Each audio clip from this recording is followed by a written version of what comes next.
आप इस समय आप अपने टेलीविजन स्क्रीन पर देख रहे हैं। रोड शो में भारी भीड़ उमड़ी है। प्रधानमंत्री का स्वागत करने के लिए लोग बड़ी संख्या में जुटे हैं। हाथों में तिरंगा है, सभी के हाथों में। ऑपरेशन सिंदूर का असर साफ तौर पर दिखाई पड़ रहा है। और देखिए प्रधानमंत्री का जो ये काफिला है, कारकेड है, उसमें किस तरह से फूलों की बारिश, फूलों की बरसात प्रधानमंत्री के वाहन पर, और भारी संख्या में लोग तिरंगा लेकर के सड़क के दोनों किनारे प्रतीक्षा करते हुए, इंतज़ार करते हुए, प्रधानमंत्री का स्वागत करते हुए, अभिवादन करते हुए भारी भीड़ उमड़ पड़ी है प्रधानमंत्री का स्वागत करने के लिए। और प्रधानमंत्री भी अपने हाथों को हिलाकर अभिवादन का जवाब दे रहे हैं। लोग प्रधानमंत्री का कटआउट भी लेकर आए हैं और मोदी मोदी का नारा भी लगा रहे हैं। लोगों में जबरदस्त उत्साह प्रधानमंत्री के कटआउट के साथ और तिरंगा हाथों में थामे हुए लोगों में भारी उत्साह प्रधानमंत्री नरेंद्र मोदी को देखने के लिए, उनका स्वागत करने के लिए, उनका अभिवादन करने के लिए। और बार बार प्रधानमंत्री की गाड़ी पर फूलों की बारिश, इतनी बारिश की जो सुरक्षाकर्मी हैं उनको बार बार हटाना भी पड़ रहा है।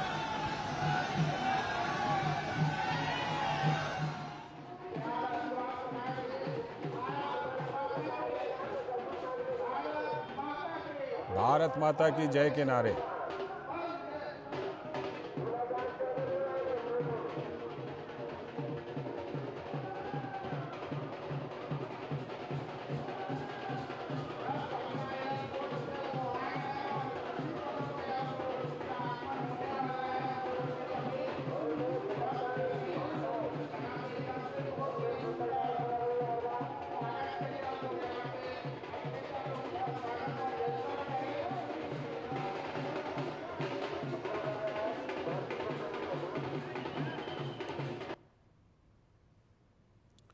तो ये तस्वीरें आप बिहार की राजधानी पटना से देख रहे हैं।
बिहार की राजधानी पटना से ये तस्वीरें आप देख रहे हैं प्रधानमंत्री नरेंद्र मोदी के रोड शो की। प्रधानमंत्री नरेंद्र मोदी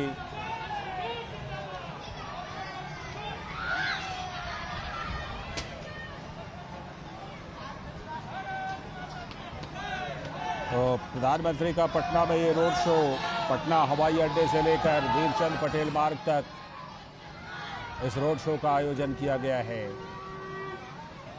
और इस रोड शो में भारी संख्या में लोग उपस्थित, आम लोग, और लोगों में जबरदस्त उत्साह। तिरंगा थामे लोग, प्रधानमंत्री नरेंद्र मोदी का काफिला जब आगे बढ़ जा रहा है तो लोग भी साथ साथ आगे की तरफ एक बार फिर से प्रधानमंत्री को देखने के लिए, उनका अभिवादन करने के लिए दौड़कर आगे की तरफ आ रहे हैं। और भारत माता की जय, मोदी मोदी के नारे लोग लगातार उत्साह के साथ, और ये देखिए मशाल, हाथ में मशाल लेकर, प्रधानमंत्री का स्वागत। जबरदस्त उत्साह आम लोगों में जो प्रधानमंत्री नरेंद्र मोदी के इस रोड शो में पहुंचे हैं।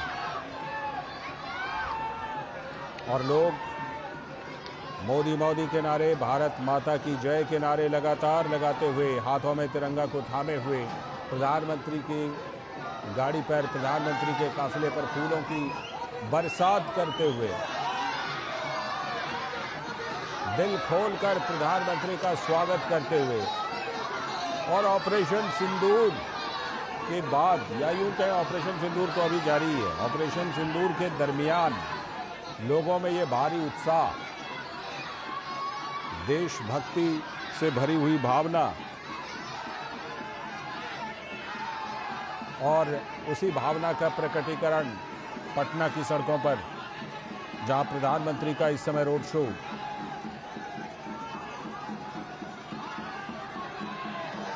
और ये जो रोड शो है, इस रोड शो के बारे में और ज़्यादा बात करने के लिए हमारे संवाददाता राजेश राज भी जुड़े हुए हैं और हमारे सलाहकार संपादक विनोद मिश्र जी भी हमारे साथ जुड़ चुके हैं। मैं पहले राजेश के पास चलता हूँ। राजेश, जिस तरह से ये देख रहा हूँ, तस्वीरें, कहते हैं कि तस्वीरें बोलती हैं, ये तस्वीरें बोल रही हैं कि लोगों में ऑपरेशन सिंदूर जो अभी भी जारी है उसका असर, और तिरंगा थामे जिस तरह से लोग जुटे हैं, प्रधानमंत्री का जबरदस्त स्वागत पटना में। राजेश राज।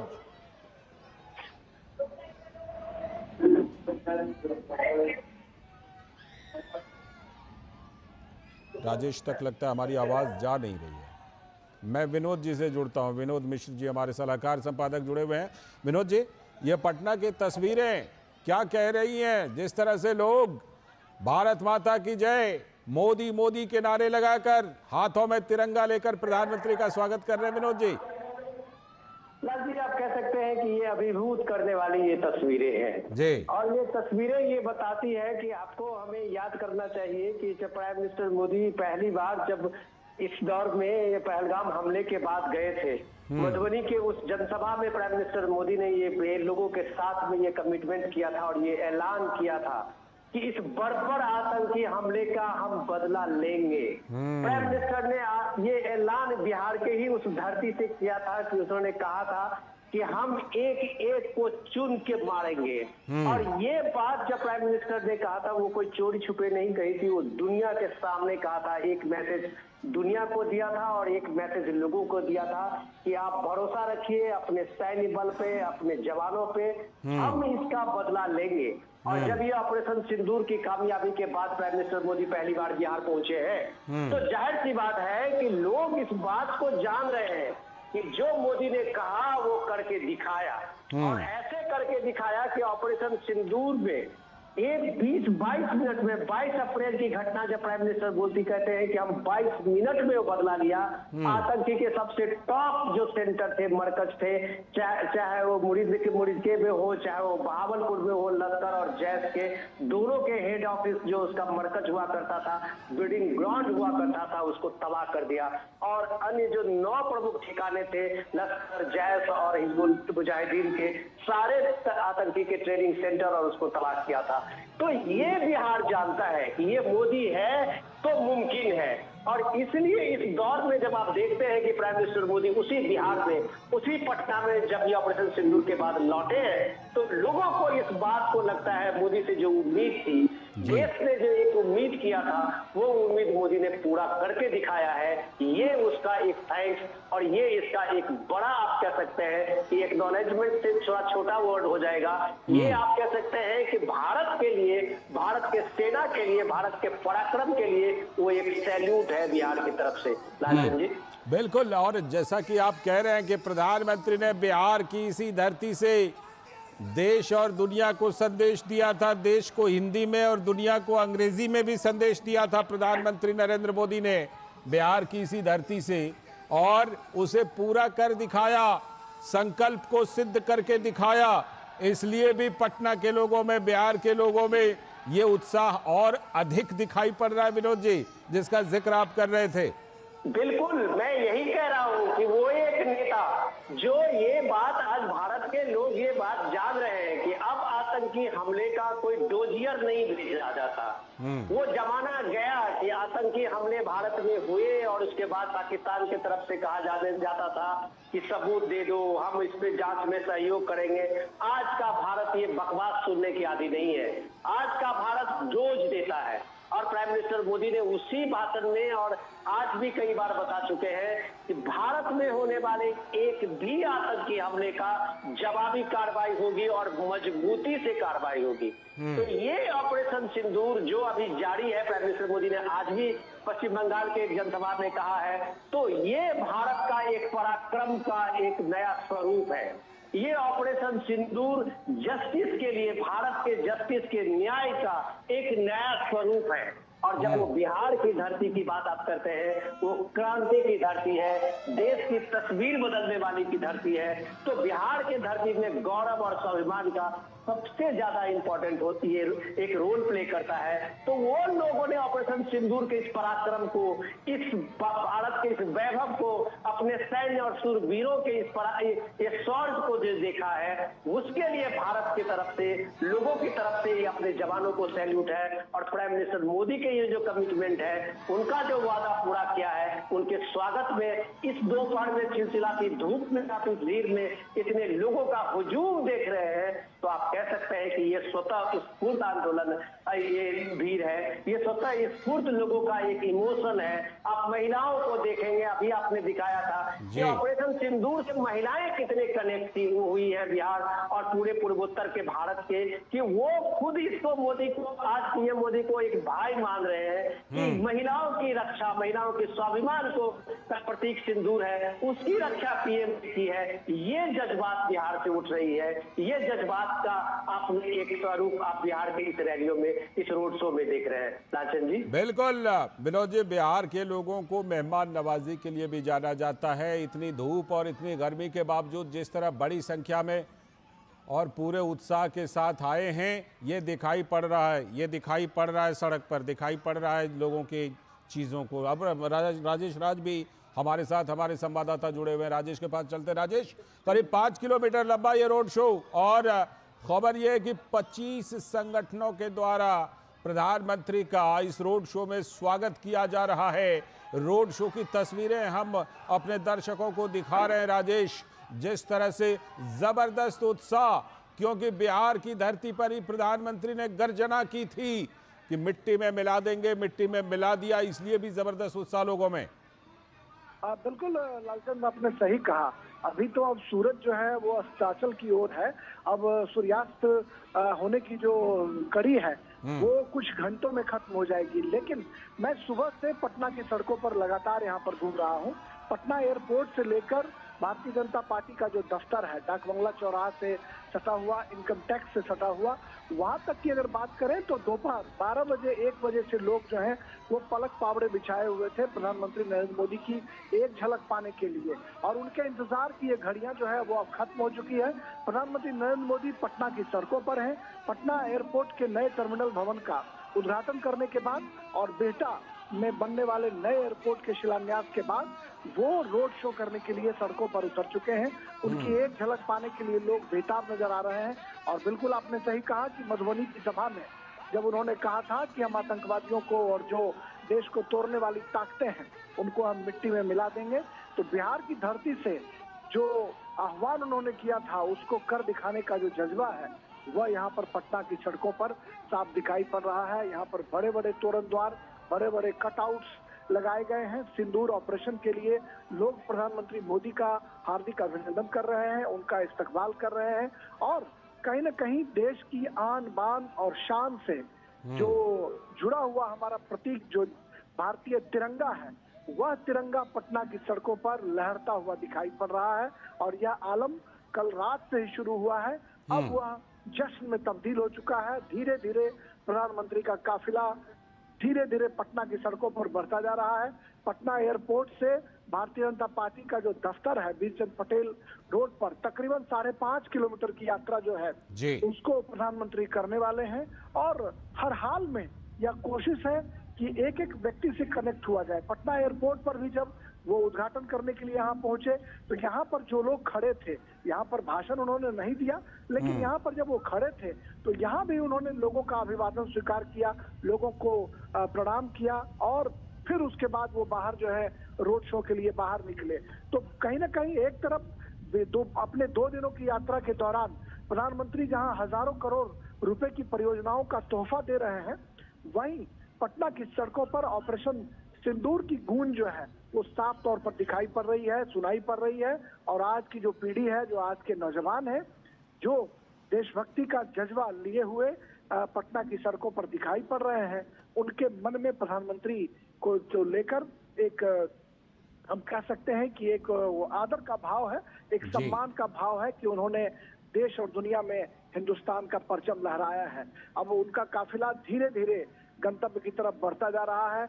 बहुत सारे जगहों पर लालचंद्र मैं देख पा रहा हूं अपनी नजरों से कि जो बड़े ऊंचे ऊंचे स्थानों पर जो है वो जहां मीडिया उसको कवर करने की कोशिश कर रहा है, राइजर बने हुए हैं, वहीं जो स्थानीय कलाकार हैं वो प्रधानमंत्री नरेंद्र मोदी के स्वागत में, अभिनंदन में पटना की सड़कों पर जगह जगह जो है अपनी भाव भंगिमा दिखा रहे हैं, अपनी भव्य प्रस्तुति से प्रधानमंत्री का अभिनंदन करने की कोशिश कर रहे हैं।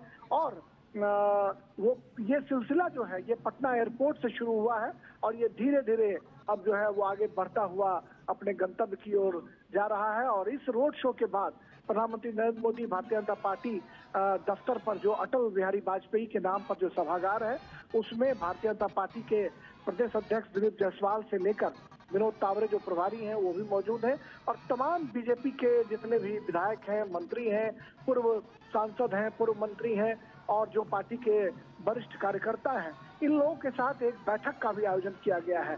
अब ये देखना होगा, हालांकि वो बैठक क्लोज डोर बैठक है, उसमें मीडिया को अंदर जाने की अनुमति नहीं दी गई है, लेकिन ये उम्मीद की जा रही है कि प्रधानमंत्री आधे घंटे 1 घंटे वहां अपने कार्यकर्ताओं के साथ बैठेंगे, उनसे बातचीत करेंगे, क्योंकि आने वाले दिनों में बिहार में चुनाव भी होने हैं लालचंद्र, तो निश्चित तौर पर बिहार विधानसभा चुनाव की गूंज जो है वो भी उस बैठक में जरूर सुनाई पड़ेगी। अपने कार्यकर्ताओं को मूल मंत्र देंगे, कहीं ना कहीं उन्होंने ये बताने की कोशिश करेंगे कि भारत सरकार की जो योजनाएं हैं उनका बिहार में कितना असर हो रहा है, उसको वो जानने समझने की कोशिश करेंगे, क्योंकि उनके जो विरोधी हैं वो लगातार बिहार की उपेक्षा का आरोप भी पहले से लगाते रहे हैं कि उन्हें बजट में आवंटन नहीं मिलता है या अन्य तरह की आरोप जो है वो लगाते रहे हैं। लेकिन इस बार जब वित्त मंत्री निर्मला सीतारमण ने जब बजट में बहुत सारे प्रावधान बिहार के लिए किए तो मुझे लगता है कि उन तमाम बातों पर अब विराम लग जाना चाहिए कि बजट में बिहार के लिए कोई प्रावधान नहीं किया जाता है और तमाम बजटीय प्रावधानों को अमली जामा पहनाने की कोशिश की जाती है, क्योंकि प्रधानमंत्री मोदी हमेशा कहते हैं कि हम जिस परियोजना का शिलान्यास करते हैं उसका हम उद्घाटन भी करते हैं। तो कहीं ना कहीं जो बजट में प्रावधान किए गए हैं उन बजट के प्रावधानों को सरजमी पर उतारने के लिए बिहटा में, जो पटना जिले के बिहटा में एक इंटरनेशनल एयरपोर्ट आने वाले दिनों में बनेगा 1410 करोड़ की लागत से, उसका शिलान्यास प्रधानमंत्री ने आज किया है। और पटना एयरपोर्ट का जो नया टर्मिनल भवन बना है वहां पर भी उसका उद्घाटन उन्होंने किया है। अब उम्मीद जताई जा रही है कि अंतर्राष्ट्रीय हवाई अड्डा है, यहाँ नेपाल के लिए, काठमांडू के लिए पहले भी फ्लाइटें चलती रही हैं और नए एयरपोर्ट से उम्मीदें बढ़ी हैं तो अंतर्राष्ट्रीय विमानों की संख्या, उड़ानों की संख्या जरूर बढ़ेगी और तमाम सुविधाओं के बीच जो है प्रधानमंत्री अब रोड शो में धीरे धीरे उनका काफिला बढ़ रहा है और कहीं ना कहीं राष्ट्रभक्ति का जज्बा। और इस रोड शो की खासियत एक ठीक है। लालचंद ये भी है ठीक कि है। इसमें बीजेपी के झंडे कम दिखाई पड़ रहे हैं। तिरंगा झंडा जो है ये पटना की सड़कों पर लहराता हुआ दिखाई पड़ रहा है और यह लगातार दिखाई पड़ रहा है पटना एयरपोर्ट से लेकर बीजेपी के दफ्तर तक। तो कहीं ना कहीं प्रधानमंत्री के इस रोड शो में देशभक्ति का जज्बा और देश के प्रति जो सम्मान का नजरिया है जी। वह भी साफ तौर पर दिखाई पड़ रहा है। और पटना चूंकि कभी पाटलिपुत्र जो है वो हिंदुस्तान की आन बान शान हुआ करती थी और उसकी जो अपनी गरिमा थी उस गरिमा को एक बार पुनः बहाल करने की कोशिश की गई है। जो पाटलिपुत्र आर्यावर्त की जो हमारी परिकल्पना थी उसको कहीं ना कहीं आगे बढ़ाने में जो है वो यहाँ के राजनेता, यहाँ के जो लोग हैं वो पीएम मोदी के नेतृत्व में धीरे धीरे सफल हो रहे हैं। क्योंकि यह बुद्ध और महावीर की धरती है, आर्यभट्ट, चंद्रगुप्त और चाणक्य की धरती है। लिहाजा जब लिच्छवी से यहाँ भारतीय गणराज्य की शुरुआत होती है, दुनिया भर के मुल्क में भारतीय लोकतंत्र का परचम लहरता है, तो कहीं ना कहीं प्रधानमंत्री नरेंद्र मोदी भी उस धरती पर आकर उसका गवाह बनने की कोशिश करते हैं। और हम जानते हैं कि ये गांधी की कर्मभूमि है या बुद्ध और महावीर की धरती है। तो निश्चित तौर पर प्रधानमंत्री का जो रोड शो है वो एक बड़ा माइलस्टोन साबित होगा आने वाले दिनों में। क्योंकि तिरंगा झंडा जिस तरीके से लहर रहा है, नौजवान और महिलाएं जो है वो बड़ी तादाद में सड़कों पर बाहर निकली है, तो यह कहीं ना कहीं एक बड़ा संदेश देने की भी कोशिश है कि ऑपरेशन सिंदूर के बाद पटना की सड़कों पर जो उनका रोड शो है वो एक शानदार तरीके से काफिला उनका आगे बढ़ता हुआ जा रहा है। बिल्कुल, ये शानदार तरीके से काफिला आगे बढ़ रहा है। और विनोद जी हमारे साथ अगर जुड़े हुए हों, विनोद जी, जिस तरह राजेश बता रहे थे कि इसके बाद एक क्लोज डोर मीटिंग भी है बीजेपी दफ्तर में और इसी साल के आखिर तक बिहार का विधानसभा चुनाव भी होना है। ऐसे में इस क्लोज डोर मीटिंग में क्या कुछ हो सकता है विनोद जी?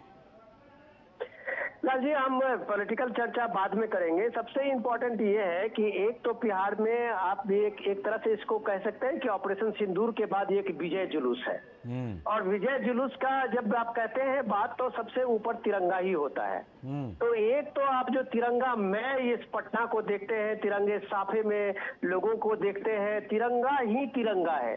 यहाँ सारे पॉलिटिकल पार्टीज और कोई भी आइडियोलॉजी के लोग होंगे, मुझे लगता है पटना के नागरिक इसको एक उत्साह और एक जुलूस के शक्ल में अपने कुछ रोड शो में अपने को देख रहे हैं। तो इसमें कोई पॉलिटिकल तो इसमें मुझे लग नहीं रहा है दूर दूर तक। क्योंकि पटना राजधानी में अलग अलग तरह के लोग रहते होंगे, अलग अलग विचार के लोग होंगे, लेकिन जब देश की बात आती है, राष्ट्र की बात आती है, तो सबके हाथ में तिरंगा होता है, सबके हाथ में वो स्वाभिमान होता है, स्वाभिमान भारत का होता है। और जब स्वाभिमान भारत की बात होगी, तिरंगा की बात होगी, तो जाहिर सी बात है कि उसके सामने में पीएम मोदी सबसे आदर्श साबित होंगे।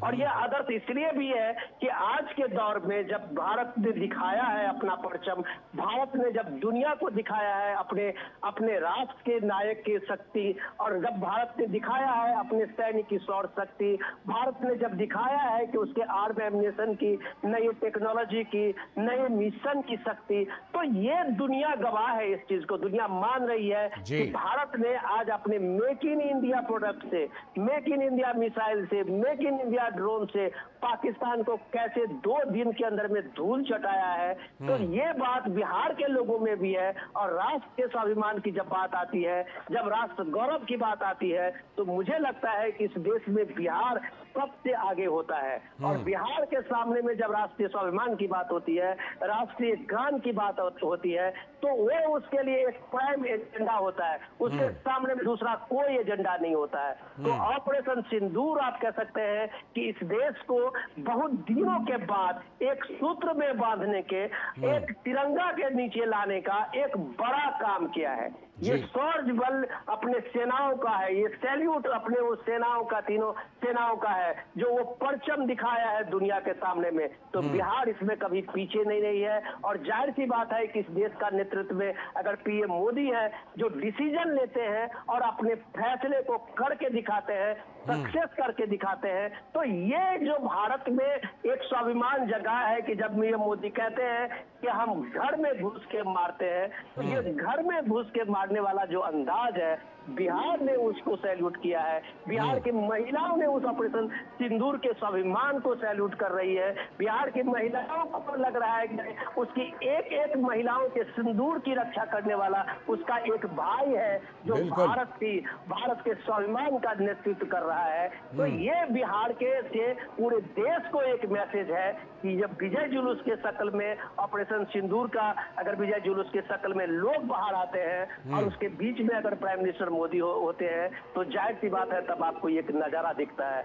जाहिर सी बात है कि वो पटना, वो बिहार सबसे आगे होता है। राज जी, बिल्कुल, ये बिहार आगे दिखाई पड़ रहा है इस मामले में, और उत्साह के मामले में जबरदस्त उत्साह लोगों में।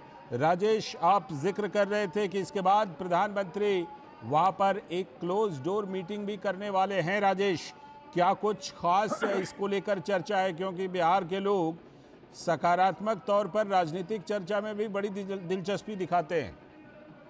हाँ, बिल्कुल सही आपने कहा। और बिहार को राजनीति की पहली पाठशाला भी कहा जाता है। हम सब जानते हैं कि बिहार में जो चाय की दुकान है, चाय की दुकान पर जो गॉसिप होती है, वहाँ से जो सियासत की बातें होती हैं, वो गांव में सरजमी पर उतरती हैं। सियासत की बातें जो है उसको कॉमन पीपल, रिक्शा ठेला जो चलाने वाले लोग हैं, जो समाज का वीकर सेक्शन है, वह भी राजनीति की बारीकियों को समझता है। तो निश्चित में तौर पर ऐसे में जब प्रधानमंत्री अपने पार्टी के नेताओं और कार्यकर्ताओं के साथ बैठेंगे, तो निश्चित तौर पर बिहार विधानसभा चुनाव का जिक्र जरूर होगा।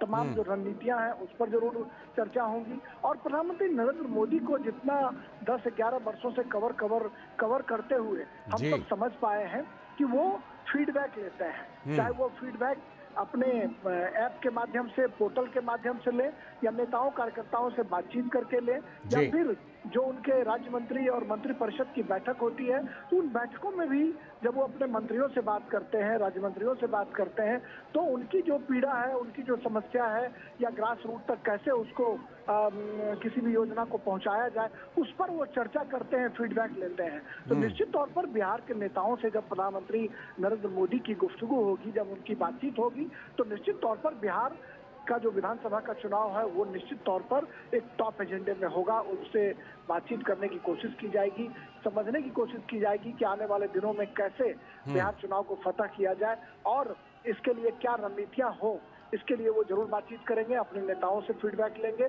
और प्रधानमंत्री को बिहार की राजनीति में बहुत दिलचस्पी भी है। प्रधानमंत्री हमेशा से भगवान महावीर और बुद्ध का जिक्र करते हैं, चंद्रगुप्त चाणक्य का जिक्र करते हैं, और कहीं ना कहीं जो बिहार का पॉलिटिक्स है उसको क्षेत्रवार भी समझने की वो कोशिश करते हैं। जो हमारे यहाँ मगध, मिथिला का रेंज है, चाहे कोसी और सीमांचल का इलाका है, उसकी बारीक समझ रखते हैं। तो मुझे लगता है कि जिन क्षेत्रों से जो नेता आएंगे, जो जिन क्षेत्र से का नेता प्रतिनिधित्व करते हैं, उनसे जरूर प्रधानमंत्री फीडबैक लेंगे कि उस क्षेत्र में भारतीय जनता पार्टी की क्या स्थिति है, आने वाले दिनों में क्या रणनीतियां होंगी, कार्यकर्ताओं का कैसे उत्साह बढ़ाया जाए, और भारत सरकार और बिहार सरकार की जो योजनाएं हैं उनको कैसे सरजमी तक ले जाया जाए, और कैसे राष्ट्रभक्ति का जो जज्बा है वो कैसे पटना की सड़कों पर दिखाई पड़ रहा है, इसकी भी समीक्षा जरूर होगी उस बैठक में। इस तरह के तमाम जो कयास हैं वो लगाए जा रहे हैं। अब देखना होगा कि पीएम मोदी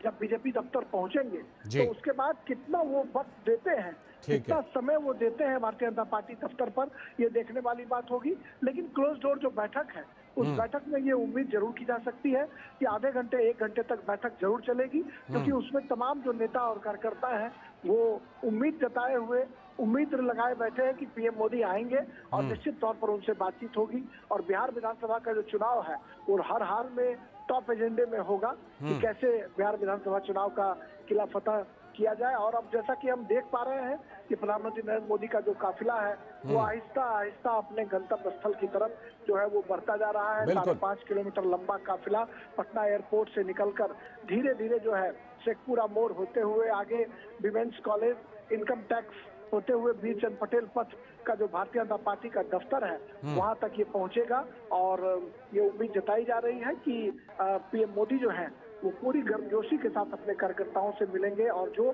भीड़ का उत्साह है वो जी। विजुअल्स में निश्चित तौर पर लालचंद देख रहे होंगे कि लोग कैसे छोटी उम्र के बच्चे हैं या फिर जो महिलाएं हैं जी। वो हाथों में तिरंगा लिए फूल बरसाते हुए पीएम मोदी का गर्मजोशी के साथ स्वागत अभिनंदन इस्तकबाल कर रहे हैं। बिल्कुल बिल्कुल, ये स्वागत दिखाई पड़ रहा है, लोगों में ये उत्साह दिखाई पड़ रहा है। और विनोद जी, अभी जो आपने प्रधानमंत्री के एक बयान का जिक्र किया जो ऑपरेशन सिंदूर को लेकर उन्होंने दिया था, एक बयान को लेकर के इस रोड शो में कटआउट बड़ा सा दिखा कि खून और पानी एक साथ नहीं बह सकते। ये कटआउट भी इस रोड शो में दिखाई पड़ रहा है। विनोद जी, प्रधानमंत्री ने जो जो बातें कही हैं ऑपरेशन सिंदूर के दौरान, लोगों ने उसको हाथों हाथ लिया है और उसी का प्रकटीकरण है लोगों का ये उत्साह, लोगों के द्वारा लगाए गए वो कटआउट्स। लाल जी, आपने बिल्कुल सही कहा। और मैं देख रहा हूँ तस्वीरों में जो लोग आगे बढ़ रहे हैं, काफिला आगे आगे आप देख रहे हैं कि, और हुजूम पीछे से चलते हुए आगे बढ़ रहा है।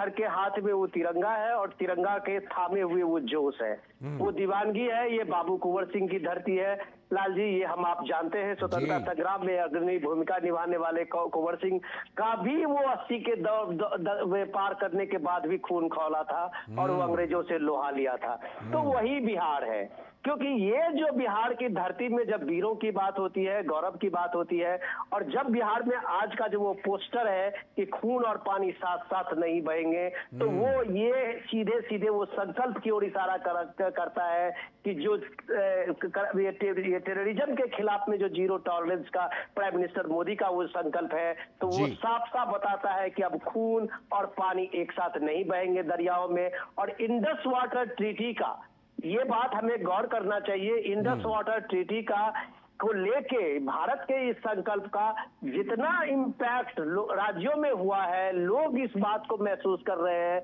लोग इस बात को समझना चाह रहे हैं, जानना चाह रहे हैं कि भाई आखिर इतने 60 वर्षों तक आखिर इस इंडस वाटर ट्रीटी के लेके कभी क्यों बात नहीं हुई थी। तो प्राइम मिनिस्टर मोदी ने जब एक साथ ये संकल्प लेके दुनिया को दिखाया, अभी तो उन्होंने कहा कि हमने बस रोका है, होल्ड पे रखा है, तब पार में पसीने आ रहे हैं। तो इतना बड़ा ये जल प्रहार है पाकिस्तान के ऊपर में, जो कई 100 मिसाइलों से भारी पड़ रहा है पाकिस्तान को। आप कह सकते हैं कि एटम बम से भी भारी ये वाटर स्ट्राइक पाकिस्तान को लेके है। और ये बिहार के लोगों को पता है कि इस वाटर स्ट्राइक का मतलब क्या होता है।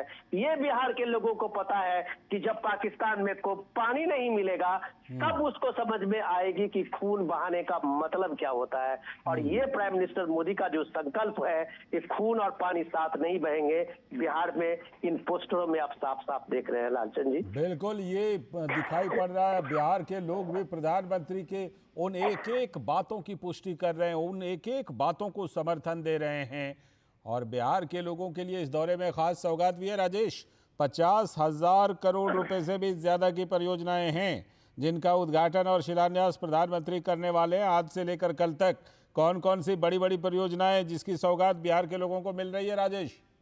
देखिए, पटना का जो नया टर्मिनल है, उसके अलावा बिहटा एयरपोर्ट का हमने जिक्र किया कि ये बजट में बाकायदा वित्त मंत्री निर्मला सीतारमन ने इसका ऐलान किया था कि बिहटा में एक इंटरनेशनल एयरपोर्ट बनेगा। तो जब 2 एयरपोर्ट की परिकल्पना पाटलिपुत्र की धरती पर, पटना की धरती पर जब होगी, तो निश्चित तौर पर जो कंजेशन है वो भी घटेगा और विकास की जो नई इबारत है वो भी लिखी जाएगी।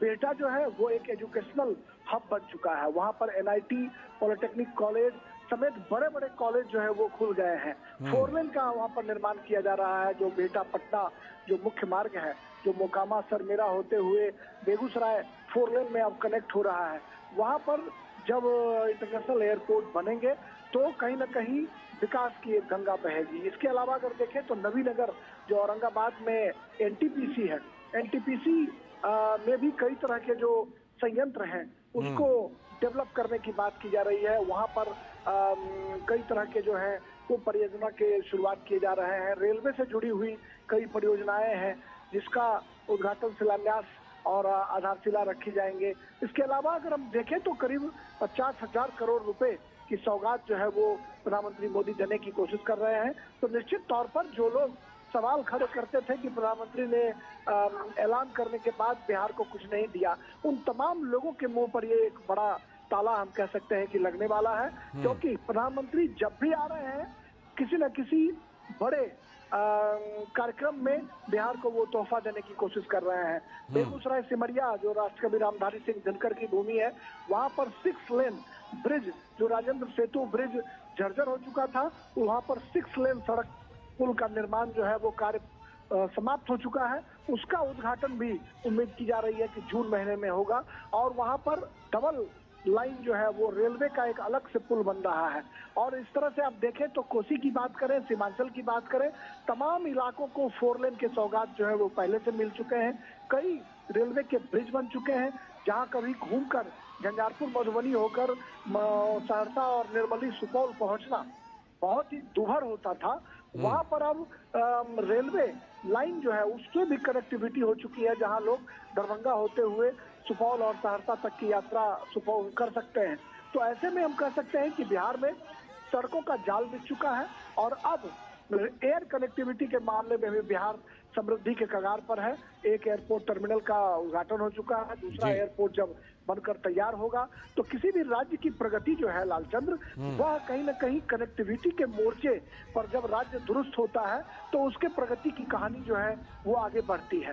तो हम देख रहे हैं कि रोडवेज के मामले में और रेलवे की कई अन्य परियोजनाओं के मामले में भी बिहार को दुरुस्त करने की कोशिश की जा रही है, और अब एयरवेज के मामले में जो है वो दुरुस्त किए जा रहे हैं। और जल शक्ति मंत्रालय की तरफ से कई गंगा किनारे जो है वो स्टीमर चलाने की योजना जो है उसको भी लाने की बात की जा रही है। तो हर हाल में बिहार जो है वो अन्य राज्यों के साथ अपने को कम्पीट करने के लिए आतुर दिखाई पड़ रहा है, और इसमें केंद्र सरकार की एक बड़ी भूमिका से इनकार नहीं की जा सकती है कि प्रधानमंत्री नरेंद्र मोदी ने जो वायदे किए थे उन वायदों को बिहार की सरजमी पर उतारने की कोशिश की जा रही है। और शायद यही वजह है कि प्रधानमंत्री जब बिहार आते हैं तोहफों की बरसात करते हैं, लोगों को सौगातें देते हैं, और पटना की सड़कों पर आकर रोड शो के जरिए या फिर नागरिकों से मिलजुल कर वो कहीं न कहीं संवादों का आदान प्रदान भी करते हैं, जिसके जरिए वो जनता की नब्ज टटोलने की कोशिश भी करते हैं,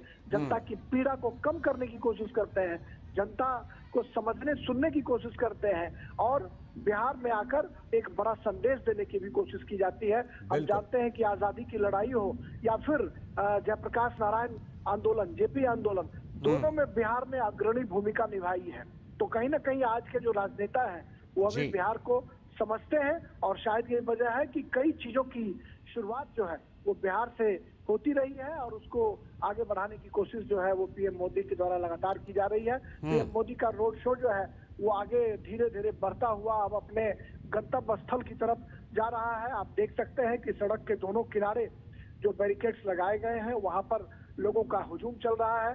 जो सुरक्षा बल के जवान हैं वो बहुत मशक्कत कर रहे हैं लोगों को नियंत्रित करने के लिए कि लोग जो है अपने दायरे में रहकर प्रधानमंत्री का इस्तकबाल करें, अभिनंदन करें।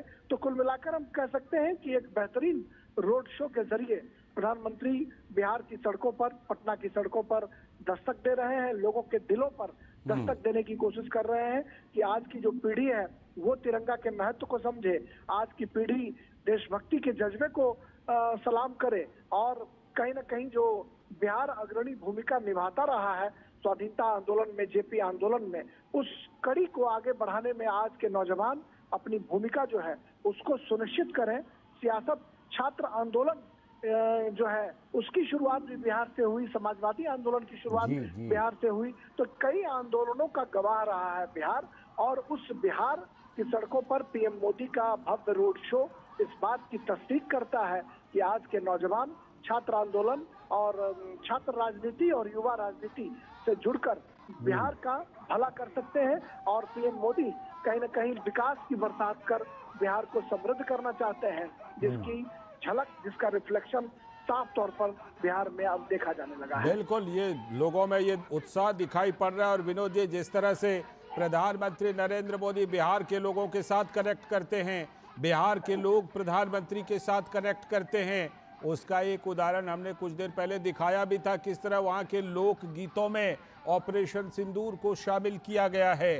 तो चाहे बिहार की महिलाएं हों, बिहार के नौजवान हों, वो प्रधानमंत्री नरेंद्र मोदी के साथ अपने अंदाज में कनेक्ट कर रहे हैं। उसका नज़ारा हमने उन लोक गीतों में भी सुना, देखा। उसका नज़ारा हम पटना की सड़कों पर भी देख रहे हैं, विनोद जी। सबसे बड़ा जो इम्पोर्टेंट चीज है इसको समझने के लिए कि इस नेतृत्व का सबसे एक भरोसे की बात होती है, और बिहार जो है वो भरोसे के मामले में आप कह सकते हैं कि वो खड़ा सोना है। जी। आप पिछले 2014 से आप देखें लगातार 2025 तक के चुनावों के अभियान में पीएम मोदी बिहार में अक्सर लड़ते हुए देखते हैं। अपने अलायंस पार्टनर को भी लीड करते हुए देखते हैं, चाहे वो जेडीयू के साथ में उनका अलायंस हो, एक बार छोड़ के लगातार वो अलायंस में रहे, या बीजेपी का अकेली पार्टी में आना हो, लीडरशिप टीम का एक फेस होता है। तो आप देख सकते हैं कि प्राइम मिनिस्टर मोदी के उस चेहरे पे बिहार में, चाहे वो लोकसभा का चुनाव हो या राज्यसभा का चुनाव हो या विधानसभा का चुनाव हो, बिहार ने कभी भी प्राइम मिनिस्टर मोदी को निराश नहीं किया है।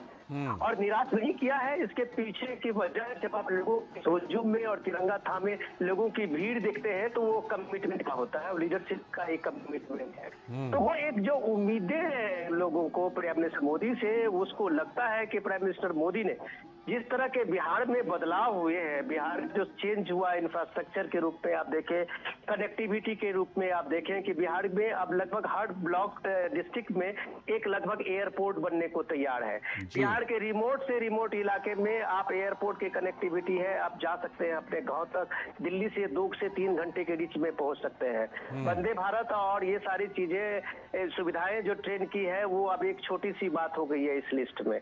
नेटवर्क जो इतना नेटवर्क है कनेक्टिविटी का है कि देश के किसी भी राज्यों से बिहार के का संपर्क जो है मोटरेबल रोड से लेके रेल और हवाई जहाज का इतना कनेक्शन हुआ है कि बिहार के जो नौजवान जो बाहर काम करने के लिए जाते हैं, रोजगार के लिए जाते हैं, उनको कनेक्टिविटी की आज की तारीख में कोई प्रॉब्लम नहीं है। पलायन एक समस्या जरूर है बिहार की, जो बड़ी समस्या है, जो इंडस्ट्रियल ग्रोथ के मामले में बिहार अभी भी बहुत फिसड्डी है।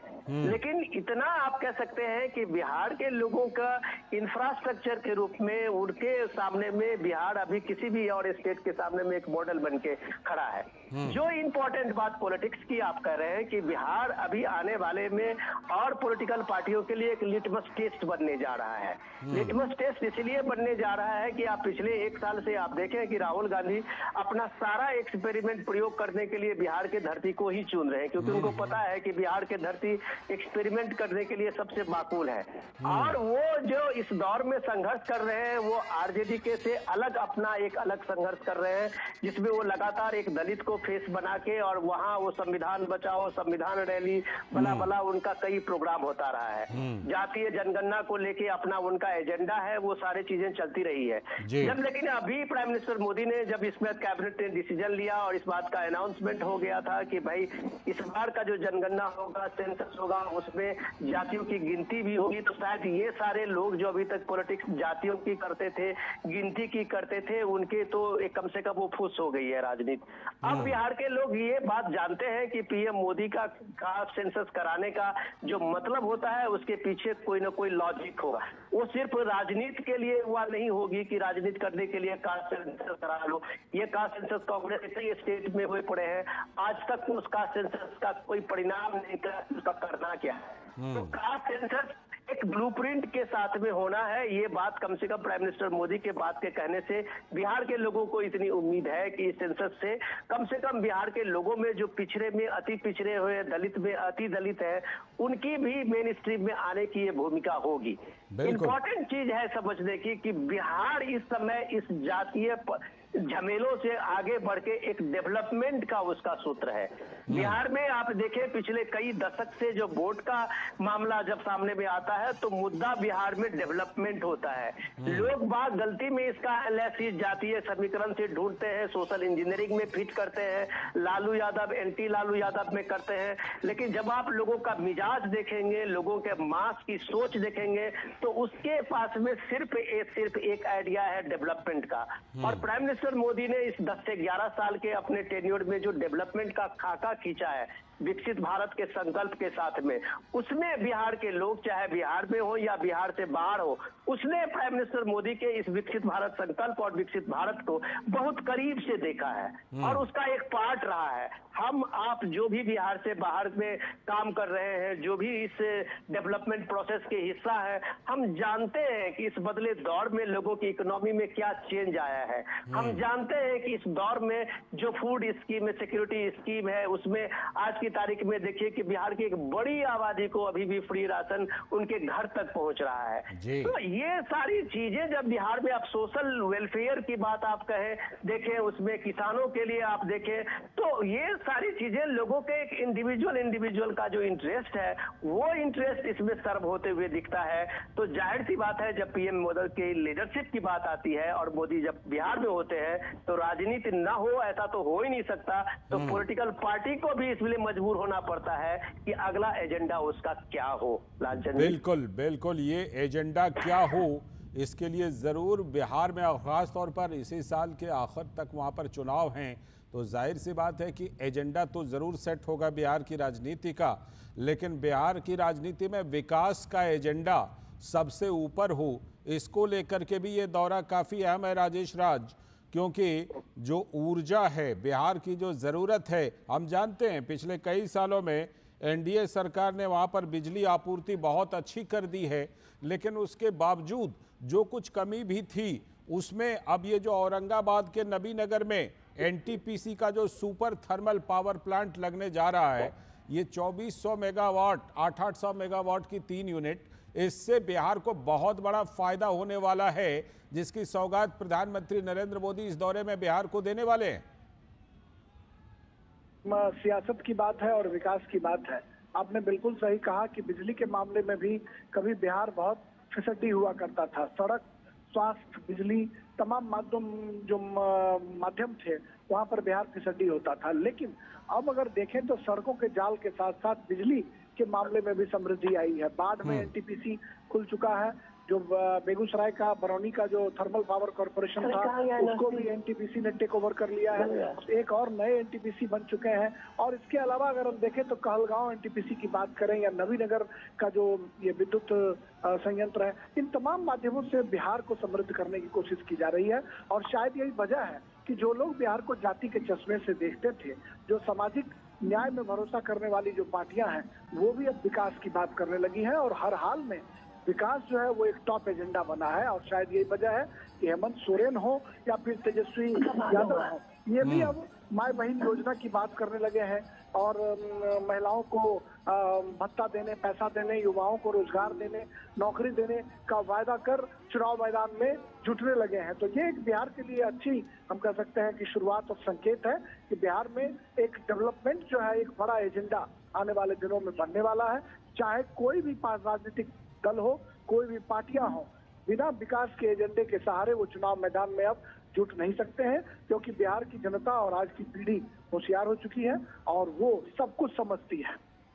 बिल्कुल, बिहार की जनता सब कुछ समझ रही है और उसकी समझ के तहत ही ये दृश्य हम देख रहे हैं पटना की सड़कों का, जहां प्रधानमंत्री नरेंद्र मोदी इस समय रोड शो कर रहे हैं और लोगों में जबरदस्त उत्साह। प्रधानमंत्री लोगों के साथ अभिवादन का आदान प्रदान भी कर रहे हैं। विनोद मिश्र जी हमारे साथ, हमारे सलाहकार संपादक जुड़े हुए हैं, विनोद जी से बात करते हैं। विनोद जी, जिस तरह से प्रधानमंत्री नरेंद्र मोदी बिहार के 2 दिनों के दौरे पर हैं, रात्रि प्रवास उनका वहीं है, आज बिहार में ही रात्रि प्रवास करेंगे प्रधानमंत्री नरेंद्र मोदी। इस दौरान विकास कार्यों की बड़ी सौगात बिहार को मिल रही है। विनोद जी, बिहार जहां पर वाकई विकास के कई क्षेत्रों में ज़रूरत है, इस बार के बजट में बिहार के लिए सबसे बड़ी राशि की व्यवस्था की गई, एक तरह से स्पेशल पैकेज बिहार को मिला और अब जाकर प्रधानमंत्री इन परियोजनाओं का उद्घाटन और शिलान्यास करने के लिए पहुंचे हैं। ऐसे में बिहार के लिए प्रधानमंत्री नरेंद्र मोदी का ये दौरा और भी ज़्यादा खास हो जाता है। लाजन जी, आप जब देखते हैं कि बिहार में जब कभी इलेक्शन का समय होता है तो कम से कम अपोजिशन के लीडर की तरफ से वो स्पेशल पैकेज की बात आती है जी, क्योंकि बिहार और झारखंड के बंटवारे के साथ में वो स्पेशल पैकेज का हम आप ये बात पिछले अरसे से काफी अरसे से सुनते रहे हैं, लेकिन मुझे लगता है कि जो स्पेशल पैकेज का जो अमाउंट था उसे कई गुना ज्यादा बिहार को अब तक पिछले 10 सालों में प्राइम मिनिस्टर मोदी ने दे दिया है। तो ये अलग बात है कि लोग इसको अलग अलग खाने में रख के इस बात को कहते हैं कि इतना पैसा मिलना चाहिए था, बिहार को इतना पैसा मिला है, लेकिन मुझे लगता है कि जो बिहार के साथ में नाइंसाफी हुई है 10 साल पहले, और जिस तरह से बिहार के कई ऐसे प्रोजेक्ट जो लंबित थे और काम पूरे नहीं हो पा रहे थे, इन 10 सालों में बिहार का जो डेवलपमेंट है, मुझे लगता है कि किसी भी स्पेशल पैकेज से और उस स्पेशल पैकेज के नाम पे जितनी सियासत है उसका एक उदाहरण और उसको चुप कराने के लिए ये सारे परियोजनाएं हैं जो पिछले 10 साल में बिहार में कंप्लीट हुए हैं जी। अब सवाल ये है कि बिहार में सबसे इम्पोर्टेंट चीज समझने की है कि बिहार में डेंसिटी का एक बड़ा बोझ है, आबादी बड़ी है वहाँ, उसके हिसाब से हम आप देख रहे हैं कि वहाँ इतने लैंड का वो एक्विजिशन का स्कोप नहीं है कि वहाँ बड़ी इंडस्ट्री लगाई जा सकती है, वहाँ कोई स्पेशल इकोनॉमिक जोन बने, इसके लिए आप देख रहे हैं कि वहाँ नदियों का और बाढ़ का जो हमेशा एक खतरा बना रहता है, वो भी एक ज्योग्राफिकल बहुत बड़ा चैलेंज है। तो इस सब हालत में बिहार के लिए एक डेवलपमेंट के लिए जो मैपिंग होना चाहिए, बिहार के डेवलपमेंट के अलग अलग रीजन की जो रिक्वायरमेंट होनी चाहिए, वो रिक्वायरमेंट अब मुझे लगता है ये सेकेंड फेज की सबसे बड़ी डिमांड होगी।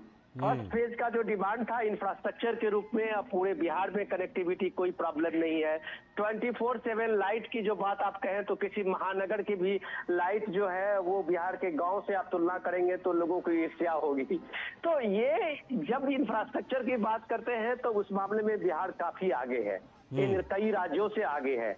रही बात इंडस्ट्रियलाइजेशन को लेके, वो इंडस्ट्रियलाइजेशन एक बहुत बड़ी समस्या है बिहार में, लेकिन वो लीडरशिप, लोकल लीडरशिप को उसके लिए बहुत तरीके से इवॉल्व होना पड़ेगा। जब भी राजनीति की बात आती है, अभी हमारे राजेश राज बताते थे कि तेजस्वी यादव ने माई बहन योजना की बात कही है, कई पॉलिटिकल पार्टी और फ्रीबी की बात करते हैं। बिहार एक ऐसी जगह है जहां आप हकीकत की बात नहीं करेंगे तो आप राजनीति में फ्लॉप साबित होंगे। आप जब माँ बहन की बात करते हैं तो बिहार में आप देखिए कि 9.5 करोड़ के लगभग महिलाएं हैं, और 9.5 करोड़ के महिलाओं के लिए जब आप फ्री की बात करते हैं कि 2500 रुपया 1000 रुपया देंगे तो उसका बजट कम से कम बिहार के बजट के जो अभी टोटल बजट है उससे ज्यादा होता है। तो तेजस्वी यादव से कोई पूछे इस बात को कि तुम्हारे पास ये पैसे आएंगे कहाँ से, उसका सोर्स क्या होगा जो तुम माई बहन योजना में सबको तुम 2200 या जो रुपया देने के लिए तैयार हो। तो सवाल है, ये आप हकीकत को छोड़ के आप लोगों के सामने में एक ऐसे ब्लफ देते हैं, लोगों को बताते हैं कि हम ये दे देंगे, हम ये दे देंगे। तो दिल्ली के इलेक्शन ने लोगों को दिखा दिया है कि ब्लफ की सियासत अब लोगों के सामने में नहीं चलती है, लोग हकीकत पर विश्वास करते हैं। और प्राइम मिनिस्टर मोदी जब इस तरह की बात करते हैं तो वो उसका एक रोड मैप होता है, एक प्लान होता है, उस प्लान में जो स्टेट का रिसोर्सेज है उस रिसोर्सेज से आगे बात करना किसी के पॉलिटिकल पार्टीज के लिए, किसी के लिए एक बेईमानी बात होती है। खुद आपने देखा कि मल्लिकार्जुन खड़गे कर्नाटक के सीएम को कह रहे थे कि जितनी तुम्हारी रिसोर्सेज है उससे ज्यादा तुम वादा ही क्यों करते हो। और कर्नाटक जैसे फ्री भी स्टेट में इतना बड़ा मेट्रो जिसके पास हो, साइबर सिटी हो, और उसकी हालत देखिए कि सारे डेवलपमेंट प्रोजेक्ट बंद पड़े हुए हैं।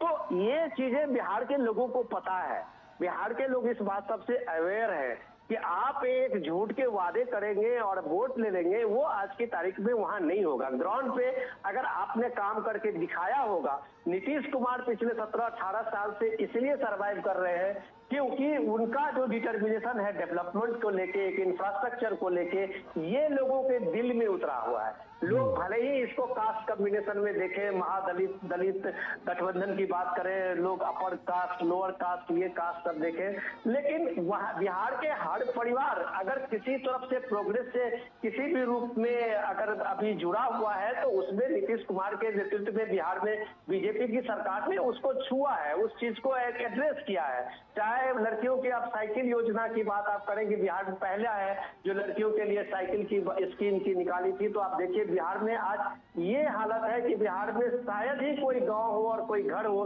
जिसकी लड़कियां कम से कम मैट्रिक पास नहीं हो। तो एक झटके में एक स्कीम ने बिहार के लड़कियों को स्कूल ले आई थी, सिर्फ एक स्कीम से। तो ऐसे स्कीम एक रिवॉल्यूशन लाता है, समाज में एक परिवर्तन लाता है, पढ़ाई की तरफ लड़कियों का रुझान बढ़ा है। तो आज आप देखिए कि बिहार में शिक्षक की जो भर्ती हुई है जिसमें 33% लड़कियों के लिए रिजर्व है, महिलाओं के लिए रिजर्व है, तो आपको स्कूलों में 50% से ज्यादा महिलाएं शिक्षक मिलेंगी। तो ये चेंजिंग जो बिहार का है इसको लोग नहीं देख पा रहे हैं। जो हम आप दिल्ली से लोग जाते हैं और राजनीति की एनालिसिस शुरू करते हैं, वो बिहार के इस जमीनी सच्चाई को नहीं देखते हैं। हम इस चीज को नहीं देखते हैं कि ये सेल्फ हेल्प ग्रुप बनने से बिहार में जो महिलाएं गांव में हो, कस्बे में हो, वो कैसे अर्निंग का एक बड़ा रिसोर्सेज ढूंढ लिए हैं। आज आप करोड़पति दीदी की बात जब प्राइम मिनिस्टर मोदी करते हैं उसमें बड़ी तादाद बिहार की है। बिहार में आप ड्रोन दीदी की बात करते हैं तो बड़ी तादाद में आपको बिहार में वो ड्रोन दीदी मिलेंगे जो आपने खेती बाड़ी के साथ साथ पड़ोस में भी उतना पैसा कमा लेती है अपने ड्रोन दीदी से। तो ये जो बिहार का बदला हुआ स्वरूप है उसको आप जातीय चश्मे से, उसको आप सोशल इंजीनियरिंग चश्मे से, उसको आप लालू यादव के पिछले 20-25 साल की सियासत से नहीं समझ सकते हैं। समझने के लिए आपके हर के इंडिविजुअल के ग्रोथ को समझना होगा, हर के इंडिविजुअल को स्टेक होल्डर बनना का जो उसके सिलसिला शुरू हुआ है इस डेवलपमेंट की कहानी में, ये प्राइम मिनिस्टर मोदी के 11 साल की सबसे बड़ा कंट्रीब्यूशन आप कह सकते हैं कि ग्रोथ इंजन के रूप में अगर सामने में आप ये देखें तो उसके स्टेक होल्डर के रूप में हर इंडिविजुअल शामिल हुआ है। तो ये डेवलपमेंट आप जब इस रोड शो में देखते हैं, लोगों का हुजूम देखते हैं, तो वो इस डेवलपमेंट के स्टेक होल्डर है। वो इस भारत के देश के स्टेक होल्डर में जब वो इसमें स्टेक होल्डर बनते हैं तो देश के स्वाभिमान के लिए, देश के शौर्य और पराक्रम के लिए उतने ही जोश से आगे बढ़ते हैं जो हम इस आज के जो पीएम का रोड शो है उसमें ये सीधे तस्वीर आप हम देख रहे हैं लालचंद। बिल्कुल ये चीजें दिखाई पड़ रही हैं बिहार के दौरे के दौरान, और प्रधानमंत्री नरेंद्र मोदी ने जिस तरह से और एनडीए ने बिहार की राजनीति में निश्चित तौर पर बहुत बड़े बड़े बदलाव किए हैं जिसका आप जिक्र कर रहे थे। राजेश हमारे साथ जुड़े हुए हैं। राजेश, जिस तरह से ये जो 50,000 करोड़ रुपए से भी अधिक की परियोजनाएं, इनमें 16 प्रमुख योजनाएं हैं। कौन कौन सी बड़ी योजनाएं हैं? एनटीपीसी के जो 3 प्लांट हैं, सुपर थर्मल पावर प्लांट, उसके अलावा और कौन कौन सी बड़ी योजनाएं हैं जिनका जिक्र किया जा सकता है?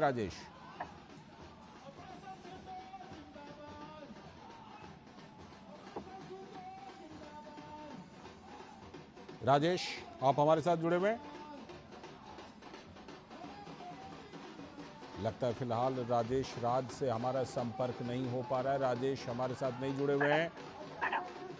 राजेश, आप हमारे साथ जुड़े हुए हैं?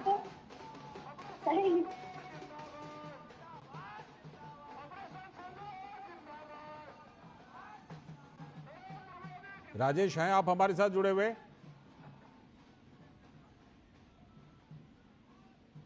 लगता है फिलहाल राजेश से संपर्क नहीं हो पा रहा है। राजेश राज हमारे संवाददाता। मैं एक बार फिर से विनोद जी का रुख करता हूं। विनोद जी, जिस तरह से ये जो 16 परियोजनाओं की सौगात, 16 योजनाओं की बिहार को मिल रही है, 50,000 करोड़ रुपए से अधिक की 16 योजनाएं हैं। एनटीपीसी का सुपर थर्मल पावर प्लांट तो है ही, और कौन कौन सी बड़ी योजनाएं बिहार के लोगों के लिए इस बार प्रधानमंत्री नरेंद्र मोदी जिसका उद्घाटन और शिलान्यास करने वाले हैं? मैं यही चीज हम जिक्र कर रहे थे अभी पीएम के इस 2 दिवसीय दौरे में आप ये देखें कि चाहे वो रोड कनेक्टिंग इंफ्रास्ट्रक्चर की बात हो, पावर की बात हो, एयर कनेक्टिविटी की बात हो, ये सारे परियोजनाओं को हम आप सामने में देख रहे हैं जिसका पीएम मोदी उद्घाटन या शिलान्यास कर रहे हैं। तो ये सारी परियोजनाओं के साथ में मैं बार बार लाल जी यही जिक्र करता हूं कि ये सारी योजनाएं जो है वो बिहार को सबल करने के लिए एक दूरगामी आपको इसका परिणाम दिखेंगे। इसका परिणाम आपको देखेंगे, उसमें देखेंगे कि आप जब बिहार में अभी आबादी बढ़ी है, जनसंख्या का भार बढ़ा है और उसके इतने लोड की डिमांड बढ़ी है। अब बिजली जो है, अब गाँव में आप भी देखिए कि लोग बाग अब पहले आप सिर्फ लाइट तक ही सीमित नहीं है, अब गाँव में भी एसी लग रहे हैं, गांव में भी लोगों के घरे में फ्रिज और रेफ्रिजरेटर है। हाँ, ये अलग बात है कि इस पावर के कंज्यूम करने में जो डोमेस्टिक यूज है वो ज्यादा है, इंडस्ट्रियल यूज कम है। तो बिहार अगर पावर के मामले में अब सफिशिएंट हो रहा है या उससे ज्यादा हो रहा है तो हो सकता है कि बिहार के एनटीपीसी की इस मदद के बाद बिहार अपने पावर एक्सेस पावर सप्लाई को पड़ोस के और दूसरे राज्यों में भी दे, जहां एक इंडस्ट्रियलाइजेशन का बहुत ये है, उससे भी बिहार की एक बड़ी आमदनी होना शुरू हो जाती है। सोलर पावर के आप में देखिए कि वो किस तरह से रूफ टॉप पे लोग बिहार में भी लगाना शुरू किए हैं, जो एक एनर्जी के मामले में वो सेल्फ सफिशिएंट होने जा रहे हैं। तो ये सारी स्कीमें और ये सारी चीजें बिहार में है, लेकिन अब सबसे इम्पोर्टेंट चीज है, जिस चीज को हम लोग चर्चा कर रहे थे कंटिन्यूटी में, उसी को आगे बढ़ाते हैं लाल जी, कि बिहार में जो इंडिविजुअल एक ये है डेवलपमेंट का, वो इंडिविजुअल डेवलपमेंट का जो सबसे बड़ा बिहार में एक सोच डेवलप हुआ है इन दिनों में, उसका सबसे इम्पोर्टेंट चीज और बेसिक जो है वो ये इंफ्रास्ट्रक्चर है जिसका पीएम उद्घाटन कर रहे हैं, जिसको पीएम ने लगातार पिछले 5-10 सालों में बिहार को दिया है। ये डेवलपमेंट है, जब आपके गांव, आपके शहर, आपके गलियां, आपके मोहल्ले जब कनेक्टिविटी से जुड़ता है, लोगों में स्पीड बढ़ता है, तो एक आइडिया फ्लोरिश होता है, उसको कुछ करने का जज्बा होता है। लोग अब जो देखिए कि बिहार में जो डेवलपमेंट हुआ है, उसमें जो एमएसपी का जो मिडिल शॉर्ट का जो इंडस्ट्री है, इस दुकानें, ये छोटे छोटे उद्योग है, उसको लेके एक बहुत बड़ा बढ़ावा मिला है। तो ये सारी चीजें तब हुआ है जब बिहार में एक मजबूत इंफ्रास्ट्रक्चर हुआ है, बिहार में कनेक्टिविटी बनी है, रोड सड़कों का जाल बिछा है। तो ये सारी चीजें करने के पीछे का कारण है कि बिहार में एंटरप्रेन्योरशिप बढ़ी है, और इसके पीछे ये सारे डेवलपमेंट प्रोजेक्ट हैं। ये सारे डेवलपमेंट प्रोजेक्ट बिहार में लोगों को एक साथ दिया है, बैंकों से लोगों को ऋण मिला है, मुद्रा स्कीम ने लोगों को और भरोसा बढ़ाया है। तो ये इतनी सारे चीजें, इतने सारे दर्जनों स्कीम भारत सरकार के हैं, जो लोगों को किसी तरह से, एक तरह से आप कह सकते हैं कि उसको आत्मनिर्भर बनने के लिए एक प्रेरणा देती है। तो आज जब प्राइम मिनिस्टर मोदी है, तो जाहिर सी बात है कि बिहार के आने वाले और वर्षों में बिहार को और सबल कैसे किया जाए, बिहार को मुख्य धारा में लाने के लिए लोगों को और किस तरह की नई स्कीमें शामिल हो रही है वहाँ, इन सारे चीजों की बात होगी, इन सारे डेवलपमेंट का एक खाका तैयार होगा।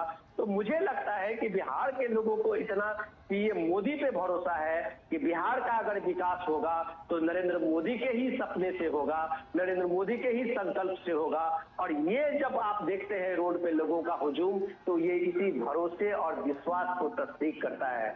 ये जब आप लोगों का भरोसा देखते हैं, ये जब आप लोगों को अपने एक नेतृत्व को लेके एक विश्वास देखते हैं, तो ये विश्वास, इसका कारण यही है कि हर स्टेक होल्डर जो बिहार का है, जो देश का है, उसे एक प्राइम मिनिस्टर मोदी के उस नेतृत्व पे भरोसा है, जो ये भरोसा देता है सुरक्षा का भी, जो ये भरोसा देता है कि संपन्नता का भी। तो सुरक्षा के साथ संपन्नता का जो मोदी गवर्नमेंट का और पीएम मोदी का अपना एक संकल्प रहा है, इसको लोगों ने पूरा होते हुए देखा है। सुरक्षा के फ्रंट में भी भारत के स्वाभिमान को लोगों ने देखा है, संपन्नता के सेक्टर पे भी, फ्रंट पे भी बिहार में लोगों ने देखा है कि भारत कैसे चौथे नंबर की इकोनॉमी बनी है। और भारत जब चौथे नंबर की इकोनॉमी बना है, तो जाहिर सी बात है कि ये गौरव बिहार को भी लगता है, उसे भी एक कंपटीशन का, इस रेस में आने का मौका देता है।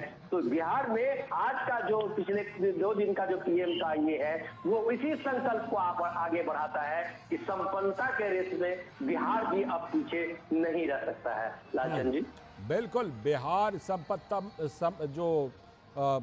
जो विकास है उसमें अब पीछे नहीं रह सकता है, और बिहार विकास के साथ कदमताल करेगा, तभी तो जो भारत है वो साल 2047 तक विकसित भारत बनेगा, विकसित राष्ट्र बनेगा। और प्रधानमंत्री नरेंद्र मोदी, विनोद जी, बार बार ये कहते रहे कि जो पूर्वी भारत है, अगर वो विकसित नहीं होता है तो फिर भारत का एक अंग तो बिल्कुल विकसित हो ही नहीं रहा है।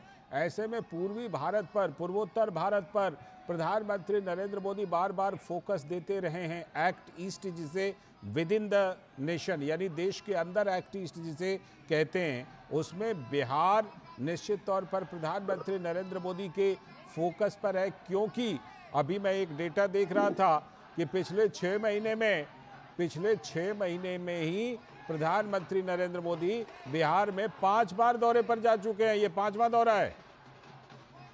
आप जब ये नॉर्थ ईस्ट के साथ में बिहार को कनेक्ट करते हैं, तो ये आप एक समझिए कि पूरा एक नक्शा खींचते हैं डेवलपमेंट का। क्योंकि यही इलाका था लालजी कि पिछले कई वर्षों में वो पीछे छूट गया था। जब भी कभी डेवलपमेंट की बात होती थी, जो भी सरकारें रही हैं, कुछ न कुछ तो सबका प्रयास रहा है, लेकिन डेवलपमेंट जो है वो महानगर सेंट्रिक तक ही हो गया था। दिल्ली और 4 महानगर जो देश के बड़े महानगर हैं, उसमें बिहार जैसे स्टेट और पूर्वोत्तर के जो राज्य हैं, वो सब लगभग पीछे छूट गए थे। लेकिन आज जब आप देखें कि पूरे सरकार का, भारत सरकार का फोकस ये हुआ है, तो वो कनेक्शन में आपका बिहार एक पार्ट होता है। दूसरी बात, जब आप इम्पोर्टेंट बता रहे थे कि विकसित भारत की जब आप बात करते हैं, उस विकसित भारत में अगर बिहार जैसे कोई स्टेट, नॉर्थ ईस्ट का स्टेट, कोई कोना आपका वहां विकसित नहीं हो पाता है, अंडर डेवलप होता है, तो जाहिर सी बात है वो विकसित भारत का संकल्प आपका पूरा नहीं होता है।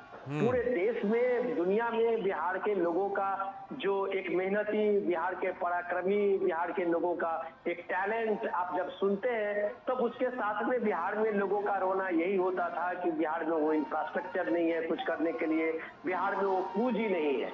अब जब बिहार में आप देख रहे हैं कि इंफ्रास्ट्रक्चर के मामले में बिहार में कोई कोना ऐसा नहीं है जो इंफ्रास्ट्रक्चर के मामले में कहीं भी कोई कोताही बरती गई हो। रही बात आप पूंजी की बात है, तो ये पूंजी की बात में तो बिहार में तब ये चीजें सामने में दिखेगी जब आपको वहां पे लॉ एंड ऑर्डर की सिचुएशन में आप देखेंगे कि बिहार में आने में लोगों का एक भरोसा बढ़ेगा। और वो भरोसा तब बढ़ेगा, जैसे आप अभी ने देखा कि उत्तर प्रदेश में यही हालत थी, सटे हुए जो राज्य थे, जो लगभग बिहार में थी। लेकिन जैसे ही उत्तर प्रदेश में योगी के आने के बाद आप देखिए कैसे एक ट्रांसफॉर्मेशन हुआ था, क्योंकि लॉ एंड ऑर्डर सिचुएशन में वो सिचुएशन को टैकल करना बिहार के लिए एक चैलेंज है, और मैं मानता हूं कि अभी भी है। उस चीज को एक दुरुस्त करने के बाद ही जब आप पूंजी की बात कर सकते हैं, तो एक पूंजी का बड़ा फ्लो बिहार में होने वाला है, क्योंकि बिहार एक बड़ा बाजार है, चाहे वो नेशनल कंपनियों के लिए हो या मल्टीनेशनल कंपनी के लिए हो, क्योंकि बिहार के लोगों के पॉकेट में पैसा है। बिहार के लोगों में अब खरीदारी की वो ताकत है। आप किसी गांव में चले जाएं, आप किसी शहर में चले जाएं,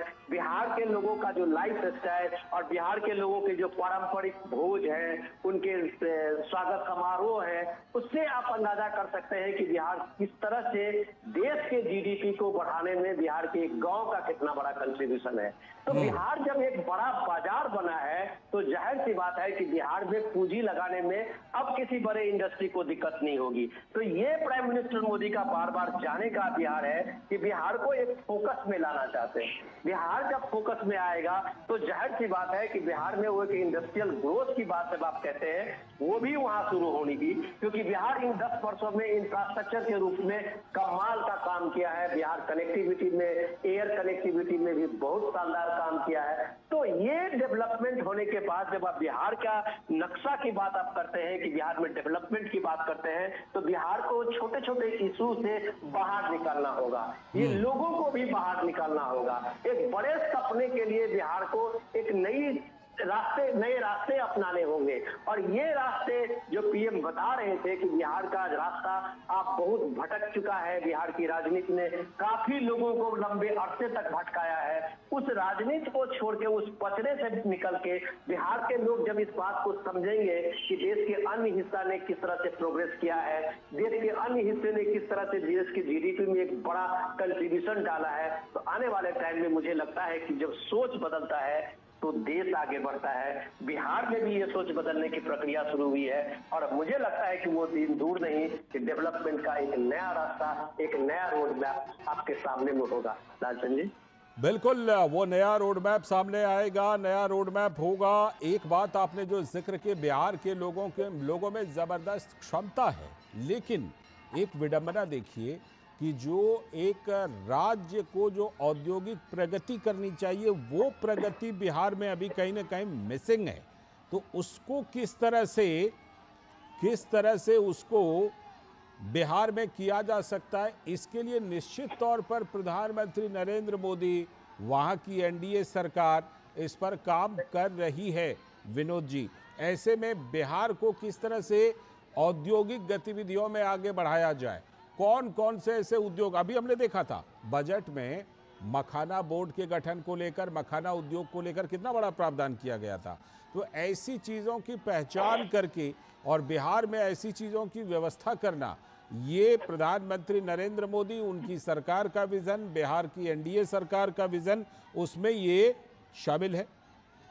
लालजी, आपने बहुत सही सवाल उठाया है। इसकी चर्चा हम लोगों को पहले भी इससे करना चाहिए कि मैं इसीलिए इंडस्ट्रियल ग्रोथ की बात जब आप कर रहे थे तो प्राइम मिनिस्टर मोदी ने बिहार के बेसिक को सामने में लाया है। इस बजट में जब आप देखते हैं कि मखाना को लाके और मछली उत्पादन जो बिहार की एक सबसे बड़ी पूंजी है, बिहार का जो एक बड़ा बाजार देश दे सकता है, उसमें मखाना और मछली जो है, और उसके साथ साथ में आप हॉर्टिकल्चर की बात करते हैं तो मखाना एक उद्योग से आप देखिए कि मैं भी उसी इलाके से हूं जहां मखाना लगभग अब तक का गृह उद्योग होता था, लेकिन बड़ी पूंजी उसमें नहीं होती थी।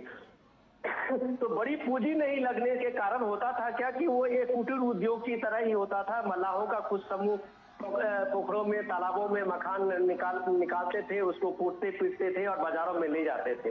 अब वो एक बड़ा उद्योग बन गया है, एक कोऑपरेटिव, आप इसको कह सकते हैं कि रिवॉल्यूशन बन रहा है। उस कोऑपरेटिव रिवॉल्यूशन में आप ये देखेंगे कि एक बड़ा समूह, एक बड़ा तबका इसमें लगा हुआ है। उसके सामने में मार्केट है, उसके सामने में इंडस्ट्री है। दसियों इंडस्ट्री पिछले एक साल में बजट के घोषणा के बाद बिहार में लगनी शुरू हुई है। पूंजी आना शुरू हुआ है क्योंकि लोगों को लगता है, प्राइम मिनिस्टर मोदी अक्सर पब्लिक मीटिंग में मखाना की चर्चा करते हैं। एक ब्रांड के रूप में पीएम मोदी खुद मखाना का एक ब्रांड एम्बेसडर बनते हैं, कहते हैं मैं रोज मखाना खाता हूँ। तो जाहिर सी बात है, दुनिया में लोगों की ललक मखाना से बड़ी है। और अगर मखाना का मार्केट नेशनल इंटरनेशनल एक पकड़ लेता है लालजी, जो आपको हमें यकीन करना चाहिए कि आने वाले टाइम में बिहार में कम से कम एटलीस्ट 1 लाख से 1.5 लाख लोगों को रोजगार देने के लिए एक मखाना ही उसका काफी होता है। जहां तक की बात आप करेंगे दूसरे एग्रीकल्चर प्रोडक्ट की, जो बिहार की अपनी पूंजी है, भागलपुर का आप देखिए कि पोहा का है, वो दुनिया का सबसे मशहूर पोहा है। भागलपुर के, अभी मुजफ्फरपुर की आप लीची देख लीजिए, बिहार के आम देख लीजिए। ये सारे हॉर्टिकल्चर का की जो चीजें हैं, उसको अगर ठीक से मार्केटिंग हो, जिसका प्रोसेसिंग हो, जो बात प्राइम मिनिस्टर मोदी ने बजट में अलग से फिशरीज की बात हो, इन सारी चीजों को जो बिहार का बेसिक है उसको लेके अभी आगे काम कर रहे हैं, तो मुझे लगता है कि आने वाले टाइम में बिहार का एक बड़ा इंडस्ट्रियलाइजेशन होगा। अभी फूड प्रोसेसिंग यूनिट बिहार में कई डिस्ट्रिक्ट में आप देखेंगे, कई शहरों में फूड प्रोसेसिंग यूनिट लगे हैं। मुजफ्फरपुर से लेके कई जगह पे आप देख सकते हैं कि जहां जहां भी लीची का उद्योग है या छोटे छोटे कारोबारी तरफ से कर रहे थे, एमएसएमई सेक्टर जगह काम कर रहे थे, वहां बड़े उद्योग लग रहे हैं। दूध के उत्पादन में आप देखिए कि बिहार का, यूपी के बाद बिहार का दूध के प्रोडक्शन में काफी एक इंपॉर्टेंट रोल प्ले करता है। तो वहां किस तरह से सुधा कोऑपरेटिव का एक बड़ा रोल प्ले किया है। तो ऐसा नहीं है कि वहां कुछ नहीं हो रहा है, इंडस्ट्रियलाइजेशन के लिए बहुत कुछ हो रहा है। ये अलग बात है कि बड़ी कंपनी इस तरह से वहां अभी तक लॉन्च नहीं हुई है, लेकिन छोटे स्तर पे देखिए कि जो प्रयास शुरू हुए हैं एमएसएमई की तरफ से, वो एक बड़ा रिवॉल्यूशन है और बड़ा एक गेम चेंजर का काम किया है, जो बिहार में हम लोग अभी देख रहे हैं। पर कैपिटा इनकम में आप देखिए कि बिहार के पिछले 10 साल में पर कैपिटा इनकम में काफी चेंज आया है। तो ये सब इंपॉर्टेंट बताता है कि ग्रोथ इंजन में बिहार अभी देश से कभी पीछे नहीं है। हाँ, इंडस्ट्रियलाइजेशन के रूप में अभी बिहार पीछे है, उसका बहुत कायाकल्प होना बाकी है। बिल्कुल, बहुत कायाकल्प होना बाकी है। उसी कायाकल्प के सिलसिले में प्रधानमंत्री नरेंद्र मोदी का ये दौरा भी बहुत महत्वपूर्ण है। राजेश, जिन 16 परियोजनाओं की सौगात बिहार को मिलने वाली आज से लेकर कल तक, राजेश, इन 16 परियोजनाओं में एनटीपीसी के अलावा कौन कौन सी बड़ी बड़ी परियोजनाएं जिनका जिक्र आप करना चाहेंगे?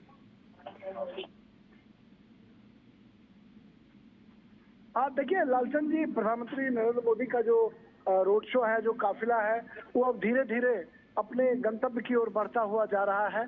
सूरज भी अब अस्ताचल की ओर है, सूर्यास्त होने वाला है, लिहाजा गर्मी जो है वो थोड़ी ठंडी हो गई है और अब जो है लोगों का उत्साह और बढ़ता जा रहा है। अमूमन ये देखा जाता है कि जब गर्मी का माहौल दिखाई पड़ता है तो कहीं ना कहीं भीड़ घटती है, लेकिन जिस तरीके से गर्मी और धूप के बावजूद भी प्रधानमंत्री मोदी के काफिले में लोगों का हुजूम जो है वो दिखाई पड़ा, वह निश्चित तौर पर हम कह सकते हैं कि काबिले तारीफ है। और यहाँ पर पटना में जिस तरीके से प्रधानमंत्री नरेंद्र मोदी को देखने के लिए लोगों का हुजूम सड़कों पर निकला, वो हम कह सकते हैं कि उनकी लोकप्रियता जो है पूरे शबाब पर है बिहार में। और प्रधानमंत्री मोदी जो कहते हैं वो करते हैं, इसलिए भी आज की जो पीढ़ी है उनको देखना चाहती है, सुनना चाहती है। और ये उम्मीद जताई जा रही है कि प्रधानमंत्री नरेंद्र मोदी आज के रोड शो के बाद बीजेपी की बैठक होगी और एक निजी कार्यक्रम में भी वो शामिल हो सकते हैं।